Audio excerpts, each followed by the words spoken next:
제가 오늘 말씀드릴 얘기는 님의 침묵의 시를 88편이 실려 있습니다. 그 88편을 전편 해설한 책이 한 여러 권 됩니다. 그 6권을 그 중에 가장 대표적인 6권을 골라서 어떤 식으로 해석을 해갖고 해석의 방향은 어떻고 그 한계는 뭐고 이거를 그냥 짚어보면서 앞으로 마네 스님의 그 님의 침묵이나 시를 해석할 때 어떤 관점을 취해야 될까 그 점에 대해서 한번 같이 고민해 보고자 합니다.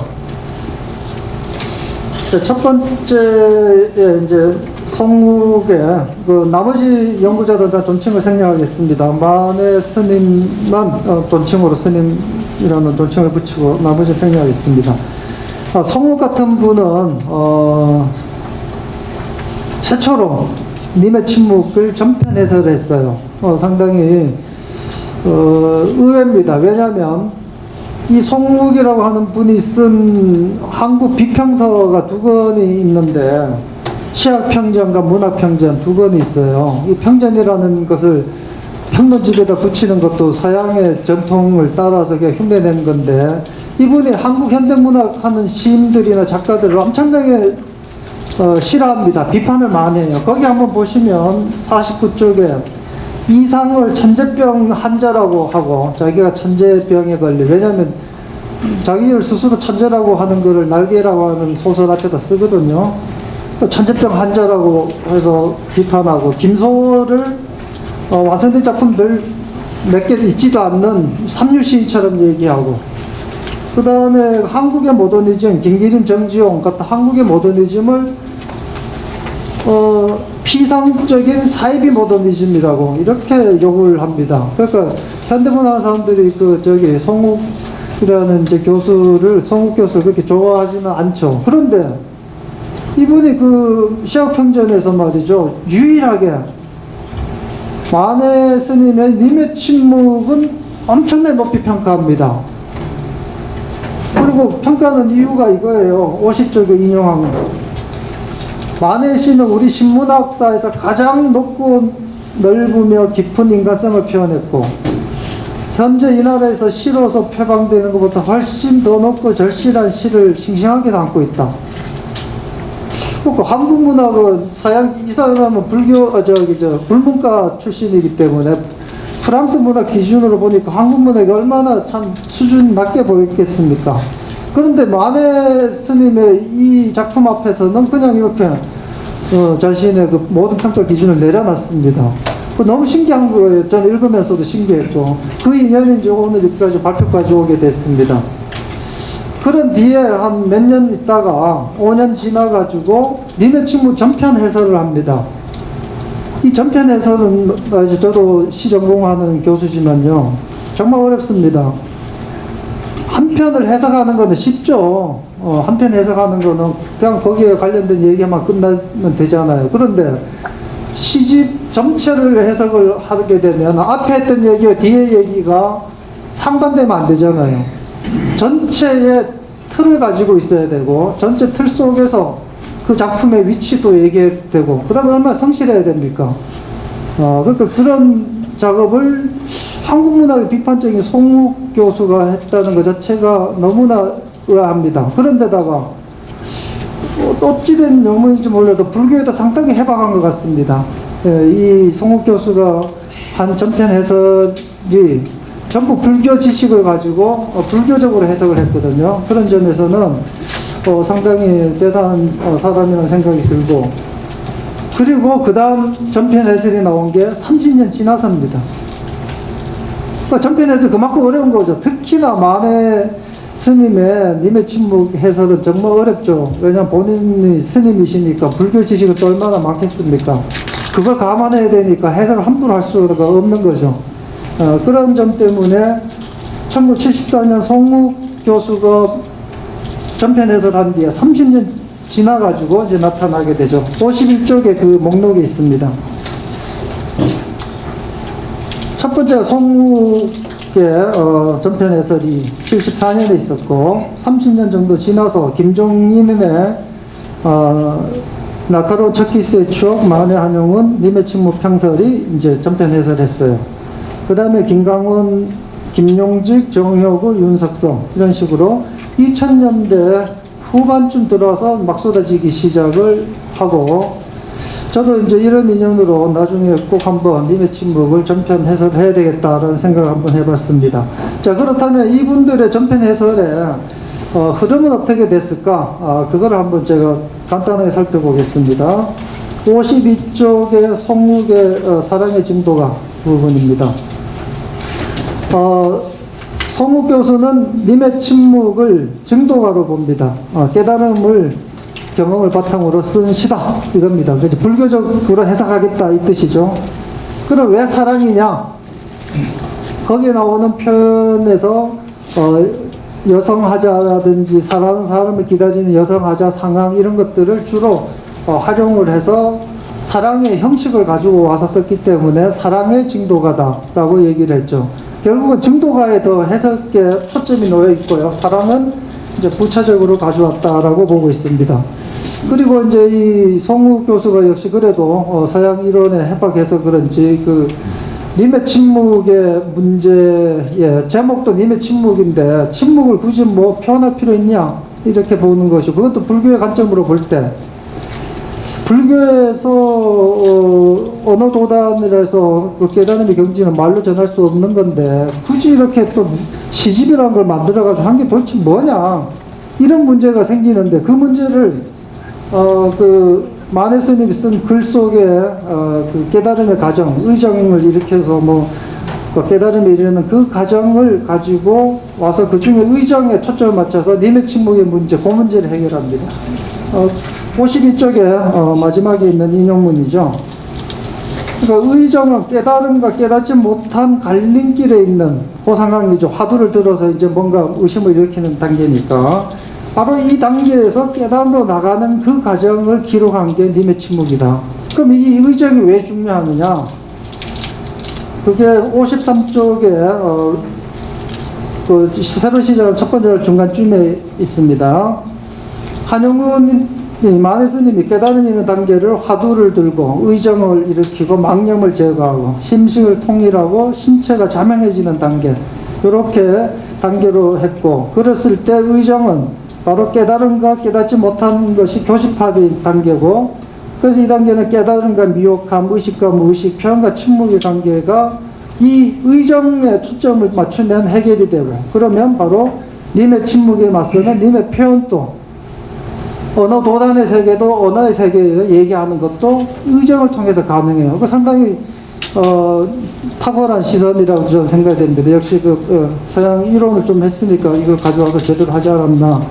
그게 이제 시편단 주에도 나옵니다. 시편단 주에서는 본체 가명 양불상병이라고 하는데, 이 진리인 본체와 이 거짓으로 이름을 붙인 가명은 이 두 개가 서로 병통이 되지 않는다. 그러니까 서로 병이 되지 않고 서로 잘 균형을 이룰 수 있다, 이렇게 얘기하는 그 관점이랑 같은 것 같습니다. 어쨌든 사랑의 중도가로 보는 이 송욱의 전집에서 이 작품 전체가 단계가 치밀하게 처음에 의정을 일으킨 단계에서 깨달음을 얻는 단계로 치밀하게 가는 게 아니라 전체적으로 비슷하게 간다 정도로 큰 틀을 세우고 해석을 하고 있습니다. 그리고 이때 이제 등장한 사랑의 문제를 송욱 교수는 어떻게 보냐면 그냥 예술의 표현 방법일 뿐이다, 이렇게 봅니다. 그래서 53쪽의 밑에서 세 번째 줄에 보면 시집 전체에 나오는 키스, 입술, 알몸, 미소 이런 구조들을 분석을 한 뒤에 이렇게 결론을 내립니다. 만해의 키스는 부처님과 중생이 54쪽 위로 넘어갑니다. 만해의 키스는 부처님과 중생이 다르지 않고 하나라고 하는 대승불교 혹은 대승선의 철저한 신념의 표현이다 라고 봐서 사랑이 님의 침묵이 그래 중요하지 않다, 깨달음을 나타내는 표현 방법일 뿐이다 라고 얘기합니다. 그러면서 이제 그럼에도 불교 스님으로서의 모습만 나타나는 게 아니라 그 속에는 예술가의 모습과 그 다음에 지사, 항일 운동을 한 지사의 모습이 나타나기도 한다라고 이제 조금 열어뒀죠.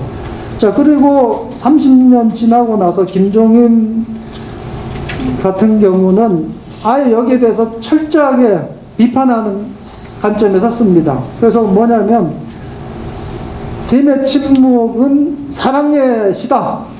사랑도 그냥 뭐 정신적인 사랑이 아니라 에로티시즘, 육체적인 진짜 연인관계의 시다. 연인관계의 어떤 사랑을 다룬 시다라고 보고 있습니다. 55쪽에 이렇게 직접적으로 얘기합니다. 55쪽 첫 번째 줄. 님의 침묵은 다름 아닌 사랑의 노래고 원칙적으로 불교에서 금기시하는 이성에 대한 사랑, 에로티시즘이다 라고 얘기를 합니다. 완전히 반대죠. 송우 교수가 얘기한 불교적 관점을 완전히 거부하고 사랑시로 봐야 된다. 그렇게 해서 그 이유는 뭐냐면 55쪽에 인용문에 있는 것처럼 불교의가 거의 발견되지 않고 다른 선시하고도 너무나 다른 분위기를 가진 이 작품을 그 작가가 스님이라는 이유로 전부 불교에다 갖다 끼워 맞추는 것은 문제가 많다 이렇게 얘기를 하고 있습니다. 실제로 님의 침묵에는 불교 용어가 한 3개 나오는데요. 자비, 아공, 백호강명 이 정도입니다. 그러니까 시편담 주에는 보면은 불교 용어 엄청나게 많이 쓰고 있거든요. 시지만 그러니까 전혀 다른 종류죠. 그러니까 그 사랑의 노래로 보는 게 낫다 이렇게 보는 거죠. 그럼 왜 사랑의 노래로 봐도 되느냐? 근거가 마네 스님이 성적 욕망에 대해서 얘기를 한 것을 55쪽의 인용문 두 번째 줄입니다. 인용문의 아래 두 번째 줄에 자, 그 성의 문제 같은 거 불교유신론에서 어떻게 얘기를 하시냐면 그 개율의 문제가 아니라 개인의 문제다. 개인의 자유의 문제, 자율의 문제다. 사랑의 문제. 이렇게 사랑을 승인을 했단 말이죠. 그걸 가져와서 그렇게 이제 자신의 논거로 삼습니다. 그러니까 바로 마네 스님은 현대적인 감각을 가진 현대인이다. 그런 현대인이 쓴 시가 님의 침묵이다. 철저히 그렇게 읽어야 된다. 이렇게 가는 관점이 같죠. 그 다음에 세 번째 이제 전편 해설이 김강원의 책인데 한마디로 하면 우리말로 쓴 시편담 주해라고 할 수 있어요. 이분은 시편담 주해가 총 51쪽의 두 번째 줄입니다. 시편담이 총 10개의 제목에 99절로 되어 있어요. 그런데 님의 침묵이 88편입니다. 앞에 서문, 군말과 뒤에 발문, 독자에게를 합치면 딱 90편이에요. 그러니까 학자로서 이걸 발견하게 되면은 이걸 이제 1대1 대응시키고자 하는 욕심이 생기겠죠. 또 90편이니까, 님의 침묵도 90편이니까. 그래서 그 구절 하나하나를 90개를 1대1로 대응을 시키는데 이제 대응을 하다 보니까 좀 말이 안 되는 게 많이 생기죠. 예. 근데 왜 끝까지 그렇게 했는지 잘 모르겠습니다. 대표적인 예가 58쪽에 이런 시에 이런 게 있어요. 옛집을 떠나 다른 시골에서 봄을 만났습니다 하는 이런 얘기가 나오는데 이게 보면 시편담 주위에 파한양이라고 고향에 그 전에 제6편에 이제 고향에 들어간다는 얘기 달본이거든요. 거기서 다시 고향에 들어가서 안주하지 말고 다시 고향을 떠나와야 된다라고 하는 게 파한양인데 거기에 내용이랑 맞는데 이분은 차례대로 이렇게 하다 보니까 이것을 달본에다 갖다 맞추는데 오히려 달본은 고향에 들어가는 얘기단 말이죠. 그러니까 여기는 구절은 옛집을 떠나서니까 고향을 떠나온 것이 돼야 되는데 뭐 이런 오류가 내가 볼 때는 생기죠. 어쨌든 가장 좁게 철저하게 좁게 시편담 주에다가 맞춰서 님의 침묵을 해석한 경우라고 할 수가 있겠습니다. 자, 그 다음에 김영직의 경우는 애정시와 증도시를 조금 분리시켰습니다. 그러니까 양쪽 다 이제 입장을 취하는 관점이죠. 이제 불교가 필요한 경우는 불교적 해석, 순수 문학적 해석이 필요한 부분은 순수 문학적 해석으로 가는 부분인데, 가령 송우를 이렇게 비판하죠. 심은 버들이라고 하는 시를 보십시오. 58쪽에. 뜰 앞에 버들을 심어 님의 말을 내렸더니 님이 가실 때는 버들을 꺾어 말 채찍을 삼았다. 뭐 이런 시입니다. 그러니까 이거를 송우 교수는 공을 존재면에 붙잡으려 한 것이다 라고 해석을 했단 말이죠. 공을 현상계에서 공을 붙잡으려 하는 노력이다. 그런데 결국 어떻게 잡냐, 못 잡는다, 이런 식으로 해석을 했는데 이제 김윤식 교수는 보죠. 이 작품 어디에 그런 해석을 가능한 어떤 그 의도가 보이느냐. 이건 순수하게 그냥 사랑 얘기로도 충분한데 왜 굳이 그렇게 보냐. 이런 거는 송유 정기 비평. 이 사람이 스님이니까 당연히 불교 얘기를 할 것이다라고 하는 이런 송유 정기 비평의 자의적 해석의 오류다라고 얘기를 합니다. 근데 내가 볼 때는 뭐 그 말이 맞습니다. 이렇게 읽는 게 좋은데 본인도 말이죠. 60쪽에 보면 한영훈 만해스님의 당신은 밤은 고요하고 그냥 소정시를 읽어도 참 좋은 시인데 이 시를 둘 다 중도가로 또 읽어요. 김현직의 경우는. 내가 볼 때는 일관성이 없고 그 판단 기준이 너무 모호하지 않는가. 어떤 작품을 순수하게 문학적으로 있고 어떤 작품은 불교적으로 있는데 그게 기준이 왔다 갔다 하는 면이 좀 문제다라는 생각이 들었고요. 자, 그 다음에 이제 정효구의 이제 화적의 집조물은 정효구는 다시 불교적으로 다 봐야 된다. 성욱도 틀렸다. 성욱도 괜히 사랑 얘기를 해가지고 헷갈리게 만들었다. 오히려 100% 불교적으로 읽어야 된다 해서 인용문에 61쪽 인용문에 있는 것처럼 견성한 자의 성불을 위한 원력의 결과물이다. 철저하게 불교적 관점에서 읽어야 시가 된다. 그럼 왜 사랑 문제를 왜 끄집어가냐. 그냥 불교 얘기만 하면 되지 했을 때 화작이라는 개념을 가져옵니다. 화작이라고 하는 거는 불교 보살행의 최고 단계로서 보살이 인연에 따라 무한의 하신으로 변모해서 나타나는 거죠. 그러면 현실에 있는 모든 존재가 초월적 존재의 하신이 되기 때문에 당연히 그게 사랑의 모습 나타나는 게 뭐가 이상하냐. 이렇게 해결해 버립니다. 깨달음의 얘기를 사랑으로 얘기하는 거, 화작의 개념으로 이해하면 충분히 해야 된다. 그러니까 철저하게 사랑의 문제를 사랑으로 보지 말고 불교의 차원에서 보자라고 이제 얘기를 하고 있습니다. 자, 그 다음에 이제 마지막이 윤석성의 그 책인데요. 이게 참 애매합니다. 이게 전편 해설로 볼 수 있을까 하는데 앞부분에 한 3분의 2는 자신의 논문들을 이렇게 모아놓은 거고 나머지 3분의 1 부분을 이제 전편을 해설해요. 길게는 안 하고 짧게. 그렇긴 해도 전편을 이제 해설한 거로 본다면, 이분의 이제 특성이 뭐냐면은, 불교적 해석을 할 때, 그래도 제대로, 님의 침묵을 읽으려면 유식학의 입장에 서야 모든 문제가 풀린다 해서 비밀 뭐 이런 작품들을 유식학의 관점에서 읽고 있습니다. 자, 그래서 63쪽에 이분들의 전체 경향을 표로 정리하면은 이렇게 됩니다. 왼쪽이 불교적 관점이 강화되는 것이고, 오른쪽이 순수 문학적 관점이 강화된다면, 중간쯤에 송욱 같은 분이, 있습니다. 그래서 가장 오른쪽에 에로티시즘으로 봐야 된다 해서, 순수 문학적으로 보면 김종인이 있고, 그 다음에 김용지, 그 다음 제일 끝에 시편단주의에다가 1:1로 규정한 김강원, 윤석성 뭐 이렇게 정도가 배치가 될 겁니다. 자, 그래서 뭐 이렇게 뭐 전체 보는 게 그 의미가 있지만 구체적인 작품 하나를 가지고 이분들의 경향을 한번 확인해 보겠습니다. 자, 64쪽에 만해 스님의 작품 중에 비밀이라는 작품이 있어요. 그게 뭐 비밀입니까? 비밀이라니요. 나에게 무슨 비밀이 있겠습니까? 하고 그 다음 이연에서는 시각, 청각, 촉각 얘기하고 그 다음에 붉은 마음이 얘기를 한 뒤에 정말 중요한 마지막 비밀이 있습니다. 그 마지막 비밀은 내가 표현할 수가 없다. 자, 이러니까 이 해석을 할 때 문학적으로 해석하는 게 제일 쉽죠. 남녀관계에서 비밀 얘기가 중요한 문제였잖아요. 그리고 남녀관계 그 비밀이 공유하는 게 또 서로 연인이라는 그 특징이니까. 그래서 가장 김종인 같은 경우는 이 마지막 비밀을 64쪽의 밑에서 두 번째 줄, 마지막 비밀은 말로 다 할 수 없는 사랑이다. 이래서 사랑의 문제로 해석을 합니다. 정효구도 불교적 관점에서 보지만은 65쪽에 인용문에 있는 것처럼 이 마지막 비밀은 사랑한 데서 나타났던 안타까움, 아쉬움, 어려움, 보고품, 열정, 의지 같은 것이다. 이거는 뭔가 풀어줄 수 없는 문제니까. 이렇게 해서 봅니다. 그런데 이제 불교적 관점에서 보게 되면 비밀 하니까 그러면 불교의 가장 중요한 문제를 다뤘을 것이다 라고 보겠죠.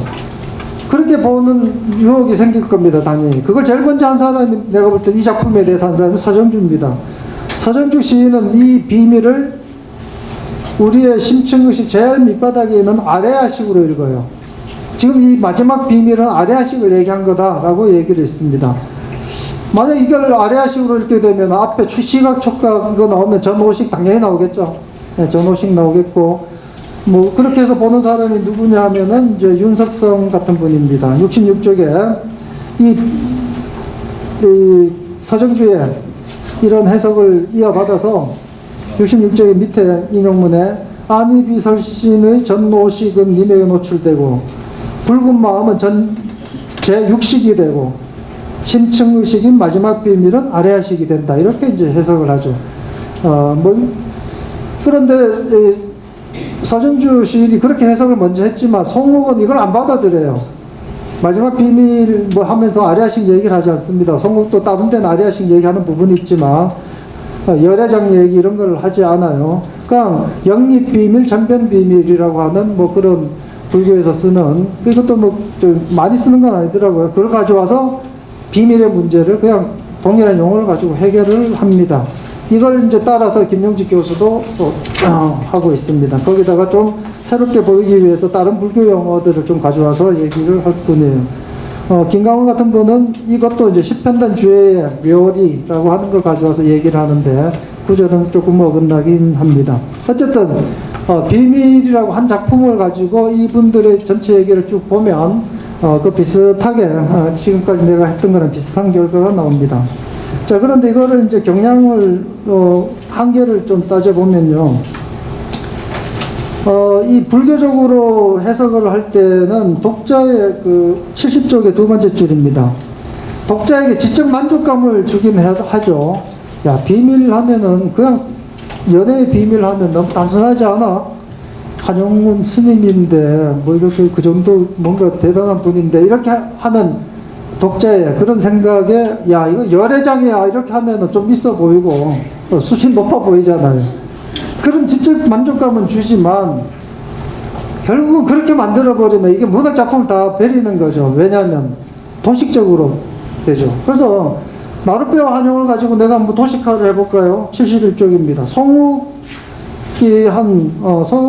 교수가 한 해석을 가지고 표를 만들면 이렇게 됩니다. 자, 표현층이 나, 한용운이나 불도, 당신, 중생, 흑발, 번뇌, 강을 건넌 중생제도, 안음, 자비, 기다림, 중생구제, 소망, 돌아보지 않은 중생의 배은망덕, 언제든 돌아올 줄을 안, 불도와 중생의 일체, 날가감, 인, 이런 식으로 도식화되죠. 그러면 다른 작품 읽을 필요 없습니다.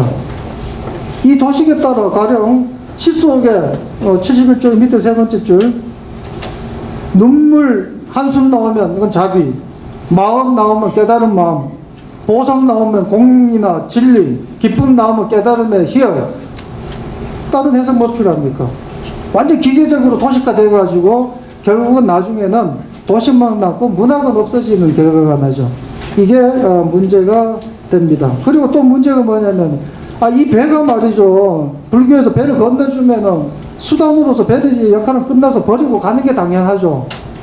그런데 이 갔던 사람이 다시 돌아오기 기다리는 게 문제가 생기잖아요. 아니 그 배를 버리라고 하는데 이 배는 또 그 사람이 돌아오기 기다리면 이미 피안에 간 사람을 기다린단 말이죠. 이게 말이 안 되죠. 그러니까 또 다른 불교의 불법을 이용한 법기술이 또 들어가야 되죠. 그 제가 했습니다, 그거. 그 72쪽에 마지막 단락에 내가 했어요. 나는 이해가 안 되니까요. 도대체 배로 건네줬으면 그만이지 왜 기다리는 거야? 도대체 그 사람이 돌아오기를. 그러다 보니까 시편단 주위에 피모대각하고 털을 뒤집어 쓰고 뿔을 머리에 이고 저작거리로 들어오는 게 깨달은 자의 마지막 단계다 이렇게 얘기를 하잖아요. 그럼 이거겠구나.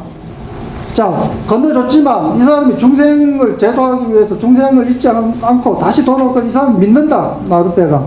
그 반드시 돌아올 것이다. 그거 기다린다는 게 말이 되잖아요. 그런데 제가 했지만 뭐 이렇게 복잡한 법기술 부려야 됩니까? 예. 나는 이게 안 맞다는 거죠. 내가 했지만, 말은 돼요. 하지만, 아니, 그냥 나룻배 상황을 봐도 이건 이해가 되는 상황이죠. 왜? 나룻배는 여기서 건너주고, 건너가서 다시 건너주고 하잖아요. 그냥 읽어도 되는데 왜 굳이 무슨 시편담 주에 피모 대각 이런 것까지 나와야 되냐 이거죠. 일단 그렇게 읽고, 그 다음에 이제 그게 안 된다. 그러면 가령 74쪽에 한 대여섯 번째를 타고남은 죄가 기름이 된다. 이거 좀 이해가 안 되잖아, 일반 상식에. 그러면, 이건 불교적 연금법이나 불교적 변증법 이렇게 얘기를 하면서 해결할 수 있잖아. 그 정도면 된다. 예, 그 정도면 되지. 여기에다가 하대한 그걸 해가지고 불교에, 도식화 시켜가지고 문학작품은 없어지고, 불교 교리에 이제 뼈만 남아있는 앙상한 상태로 만드는 게 그게 과연 만해 스님의 의도였을까? 만해 스님도 그렇게 얘기했잖아요. 마지막 74쪽의 마지막 단락의 중간쯤입니다. 보리는 자성이 공한 것이고 본래는 본래 없는 것이다. 일체가 평등해서 높고 낮은 것이 없는데 망령되의 분별심을 내는 까닭에 깨달음이 있고 혼미함이 있다. 표현층이라고 하는 현상계나 그 속에 들어있는 개념층이라고 하는 본질계, 그게 무슨 차이가 있느냐? 어느 둘 중에 하나를 선택하는 순간 둘 다 읽는 거 아니냐? 그러니까 표면층이부터 우리는 꼼꼼히 다시 읽어보자. 그리고 해결 안 되는 것은 그 안에 있는 개념층이까지 가면 정말 제대로 된 님의 침묵이 이끌지지 않을까. 그 마지막 작업은 제가 나중에 하겠습니다. 예, 이상입니다.